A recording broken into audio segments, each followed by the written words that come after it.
Fried rice খেতে কার না ভালো লাগে, সেটা যদি বাড়িতে বানানো হয়ে যায়। তো আমি কিন্তু আজকে বানিয়েছিলাম veg fried rice with soybean. তো এর জন্য আমি ভাত আগে বানিয়ে রেখেছিলাম। এখানে আমি কড়াইতে সাদা তেল ভালো করে একটু গরম করে নিয়ে সমস্ত সবজি আমি আগেই কেটে রেখেছি। কাজু বাদাম, কিশমিশ, রসুন আর লঙ্কা কুচি, পেঁয়াজ কুচি, গাজর, বিনস, তারপর কিশমিশ সমস্ত কিছু এখানে আমি রেডি করে নিয়েছি। এখানে সয়াবিনটাকে সেদ্ধ করে জল ঝরিয়ে একটুখানি ভেজে নিয়েছিলাম। কাজু বাদামটাকে অল্প তেলে ভেজে নিলাম হালকা। এরপর আমি তেলের মধ্যে গরম মশলাও ফোড়নে দিয়ে দিয়েছিলাম। এখানে দিয়েছিলাম রসুন আর লঙ্কা কুচি, এটা আমি ফার্স্ট টাইম ট্রাই করলাম। আর দিয়েছিলাম পেঁয়াজ ছোট ছোট করে কুচি করে।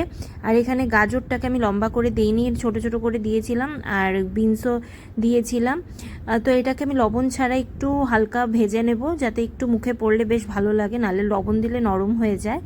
তো আর কোনো সবজি ছিল না। আর এখানে আমি ভাতটা পুরো অ্যাড করে দিয়েছিলাম, বুঝে লবণ দিতে হবে।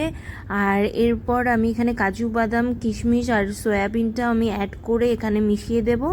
আর ভেবেছিলাম একটুখানি সয়া সস দেবো, যাতে রেস্টুরেন্ট স্টাইল একটু ভাইবস আসে, বাট আমি আর দেইনি, কারণ ভাবলাম থাক, ঘরে বানাচ্ছি, এত প্রয়োজনই, হালকার মতোই খাই।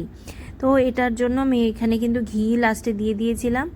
আর সবার শেষে কিন্তু আমি এখানে চিনি অ্যাড করেছিলাম। চিনিটাকে আমি পুরো গুঁড়ো করে নিয়েছিলাম, যাতে মিশে যায় খুব সুন্দরভাবে ভাতের সাথে।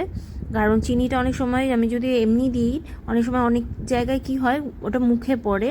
লাস্টে যেহেতু দেওয়া হয়, ভালো মতো অনেকক্ষণ নাড়াতে হয়। গুঁড়োটা দিলে খুব সুন্দরভাবে মিশে যায় আর খুব সুন্দরভাবে সব জায়গায় ইকুয়ালভাবে ব্যালেন্স থাকে। লবণও দিয়ে দিয়েছিলাম, লাস্টে আমি একটু গরম মশলা দিয়েছিলাম। তো রঙটা দেখো খুব ভালো এসেছে। তো এখানে তারপরে কিন্তু ফ্লিপকার্ট থেকে একটা পার্সেল চলে এসেছিলো। আমি ভেবেছি রান্নাঘরটাকে আস্তে আস্তে করে একটু ডেকর করব। তো ডেকোরেটিভ আইটেম কিছু আমি অল্প অল্প করে অর্ডার করেছিলাম। তো এটার মধ্যে এটা এসছে, আমার তো বেশ পছন্দ হয়েছে। তো এরপর খাওয়া দাওয়া করে নিয়েছিলাম। আজকের মতো ভিডিওটা এখানেই শেষ করছি। ভালো লাগলে লাইক, কমেন্ট, শেয়ার, সাবস্ক্রাইব করে দিও। টাটা।